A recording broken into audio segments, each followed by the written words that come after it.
Hello everyone. सो इस table में चार चीज़ें बहुत इम्पॉर्टेंट ऐसे दी गई हुई हैं। Man, home, house fly, mango और वीड। और यहाँ पर एक कॉमन सेंस की बात है कि मैन और हाउस फ्लाई जो है वो दोनों एनिमल के हैं और मैंगो और वीड जो है वो प्लांट में आते हैं।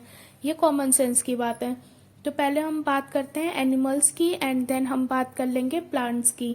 तो सबसे पहले हम बात करते हैं इनकी बायोलॉजिकल नेम की। मैन का हमें पता है बायोलॉजिकल नेम होता है होमो सेपियंस और इसका मॉस्का डोमेस्टिका। इसका कैसे याद रखना है? मस्का से याद रखना है। एम से होता है मक्खी और डोमेस्टिका मतलब डोमेस्टिक मतलब हाउस, घरों में। ठीक है, तो ये तो इनका नाम हो गया। अब हमें पता है कि जब हम नाम लिखते हैं तो ये एक जीनस होता है और ये स्पेशीज होगा। ये जीनस, ये स्पेशीज।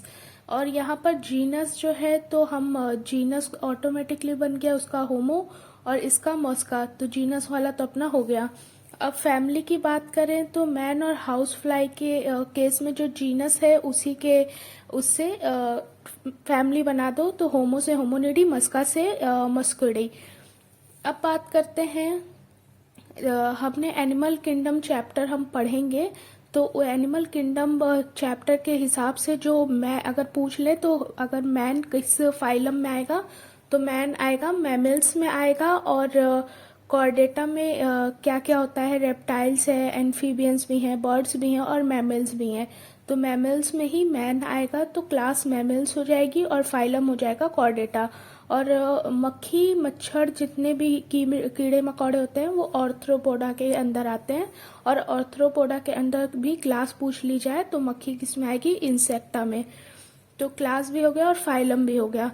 अब बात करते हैं बचा कौन सा? ऑर्डर। तो ऑर्डर की सिंपल सी ट्रिक मैं बता देती हूँ थोड़ी सी कि आता है एंड में माता। तो माता पिता किस में पाए जाते हैं? जानवरों में तो नहीं बोलते हैं, इंसानों में ही बोलते हैं। तो हम माता से याद रखेंगे कि ऑर्डर प्राइमेटा। हाउस फ्लाई से या तो याद रख लीजिए या तो यहाँ पे डी आ रहा है तो डी मतलब दो पंख। तो दो पंख किसके हो सकते हैं? हाउस फ्लाई के ही हो सकते हैं। तो ये अपना एनिमल्स वाला क्लियर हो गया। अब बात करते हैं प्लांट्स के बारे में। तो देखो सबसे पहले हमें इसे लोकेट करना पड़ेगा। तो प्लांट या तो एल्गी होंगे या तो ब्रायोफाइट या तो टेरिडोफाइट या तो जिम्नोस्पर्म या तो एंजियोस्पर्म। तो सबसे पहले हमें बताना है कि ये क्या है। तो अगर मैंगो की बात करें या वीट की बात करें तो ये आएगा एंजियोस्पर्म में आता है। तो यहाँ एंजियोस्पर्म डिवीजन लिखी हुई गई है। एंजियोस्पर्म में हमें बताना है कि कौन सा डाइकॉट है, कौन सा मोनोकॉट है। तो आप ये तो देख के बता सकते हैं। जो वीट होता है उसकी स्टेम कैसी होती है? वीट हर्बेशियस होती है, हरी हरी उसकी स्टेम होती है, तो ये मोनोकॉट होगी। और मैंगो की स्टेम थोड़ा मोटा स्टेम होता है लक्कड़ जैसी, तो उसे डाइकॉट बोल देंगे। तो डाइकॉट में चला गया। तो इसकी कंफ्यूजन कोई भी नहीं है। क्लास हो गया, फाइलम हो गया, इसका दो बॉक्स डन हो गया। अब इनके नाम की बात करते हैं। तो बार बार लिविंग वर्ल्ड में हम पढ़े हैं कि मैंगो का नाम मैंजीफेरा इंडिका है जिसमें ये जीनस हो जाएगा, तो जीनस बन गया। वीट का नाम होता है ट्रिटिकम एस्टिवम, ट्रिटिकम हो जाएगा एस्टिवम एस्टिवम सीरीज, तो जीनस बन गया। तो जीनस वाला तो आपको उसी का पहला ही वर्ड लिखना होता है, ये हो गया। अब यहाँ बात करते हैं वीट क्या होता है।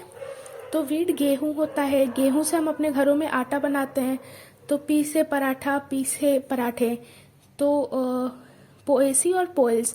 तो ऑर्डर की जब हम बात करते हैं तो लास्ट में एल्स आ रहा है, ALES आ रहा है दोनों में। तो ऑर्डर एल्स वाला है। तो आप ये याद रखिएगा। और पोएसी और पोएल्स मिलके क्या बनाते हैं? पराठे बनाते हैं। तो इससे आपको ये याद रहेगा। इससे हम बात करते हैं मैंगो क्या होता है? आम होता है। आप बाहर से मार्केट से फ्रूट लेने जा रहे हो, मैं आम ले आए हो तो अनार भी ले आना। अनार से याद आ जाएगा एनाकार्डियसिस। अनार के साथ क्या ले आना? थोड़ी सेब भी ले आना। सेब से आपको याद आ जाएगा सैपिंडल्स। अब आपसे आशा करती हूँ कि आपको इस वीडियो से मदद मिली होगी। Thank you so much for watching. Bye.